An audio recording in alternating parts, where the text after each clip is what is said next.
Hello and welcome to part 1 of our case study, Invoicing and eCommerce. In part 1, we are going to build a simple pay-what-you-want system for your clients. So step 1, we're going to add a few fields to our contact.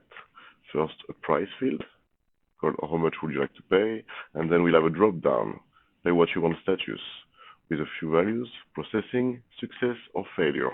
And this will help us in our automations later on. We'll create a product called card validation, so we can get people's credit card. And then we'll create a new page, which I'll call pay what you want checkout.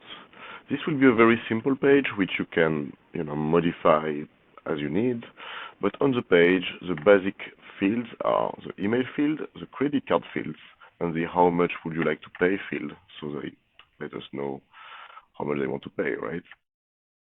Then we'll have a hidden drop-down field to set the pay what you want status to processing, and we'll hide it using our shortcuts. You can get the ID directly from our plugin. This is the way I like to make those fields. You can have that as a rule in automation. You could have that as a rule in the form itself, but I like to do it this way because it works 100% of the time. In a order form, we'll add our new $0 product, card validation. This is so we can get the credit card on file, and then in step 2, we'll be charging the card for the amount that they selected. And this is the only way to do this with Ontraport, right? Now that we are done with our pay what you want page, we need to create a new page, which is a thank you page. And it's the page where the contact is going to sit while we actually charge the card for the amount.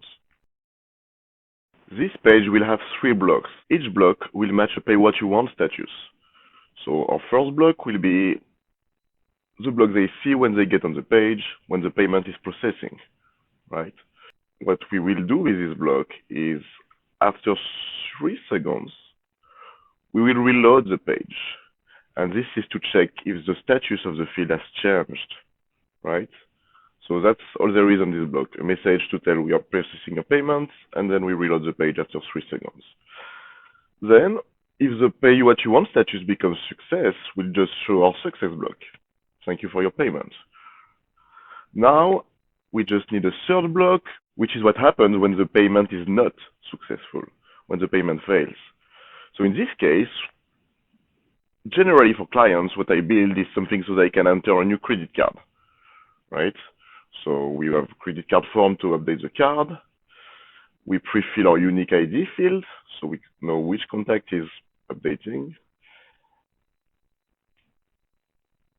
Then we send our pay what you want status back to processing with a hidden drop-down again.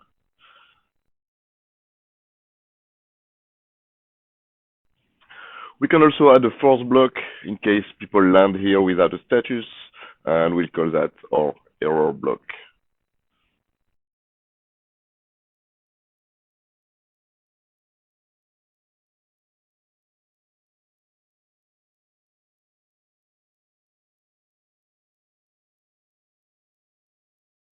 And that's it for the pages ready. So we have a page where we take the card, and we have a page where we display the status of the actual transaction we are running against their account, against their card.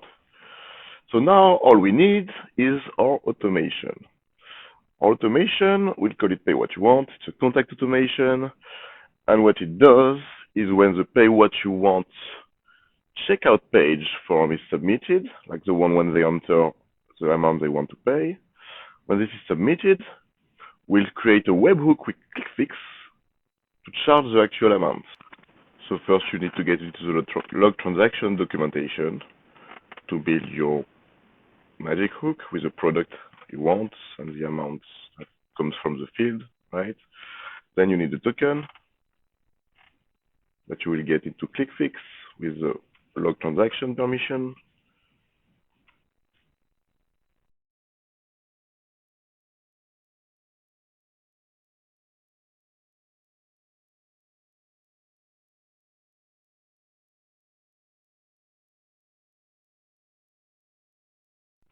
And then you can build your hook following the documentation.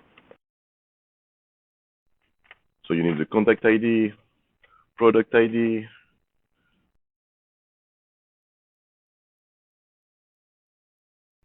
and the price, and that's our simple version.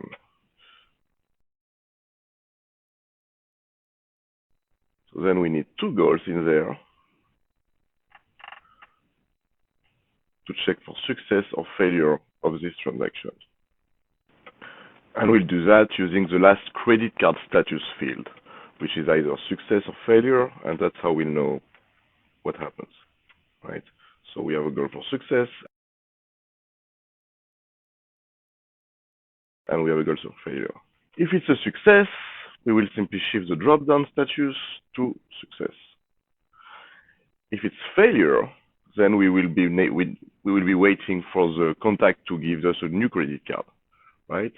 So we'll add a goal there. After shifting the drop-down to failure, we'll add a goal to wait for the submission of the new credit card form, and then we'll just go to the charge webhook again.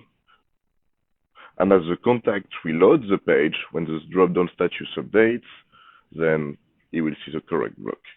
And that's it. So you have a pay what you want system